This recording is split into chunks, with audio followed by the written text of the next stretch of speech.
Gumawa pala ako ng ice cream in a tub para sa dessert ni partner bukas. Kaarawan na ni partner bukas, kaya naman ito gagawa ako ng ice cream para sa dessert. Trinay ko muna ang hand mixer, baka hindi na gumagana kasi matagal na naka-stop. At buti naman gumana na, kaya naman nagbukas na agad ako ng cheese dyan para yadyarin. Dahil may hilig kami sa keso, kaya naman ang naisipan kong i-flavor ay Oreo in cheese ang aking naisipang i-flavor. At pagkatapos kong magyadyad ng cheese, kinuha ko na yung aking all-purpose cream. Bali, nilagay ko muna sa freezer yung ating Nestle's cream at saka cream densada. Siguro 3 oras ko din yun nilagay sa freezer para tumigas siya at mamuo. Para madali natin paramihin mamaya sa hand mixer. At ito na yung 2 lata na cream densada at saka isang Nestle's cream. Umpisahan nating paalsahin yan, guys. Kaya ko pala nilagay sa freezer yung ating cream para mabilis umalsa. At para din madodoble talaga ang dami ng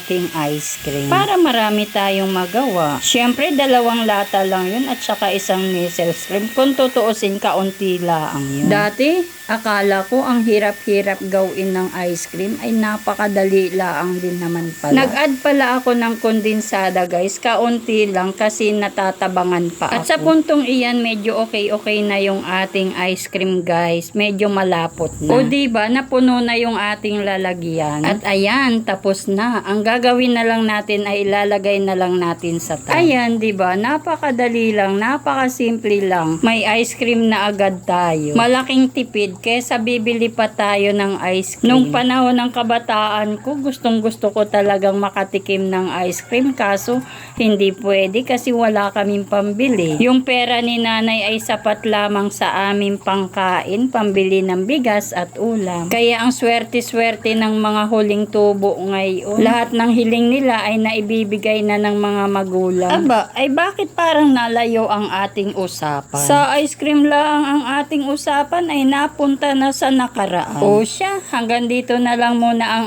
aking video. Ako'y natatakam na sa ice cream na arit. Ilalagay ko muna sa freezer. At nang tumigas at malantakan na. O paano, guys? Maraming salamat sa inyong panonood.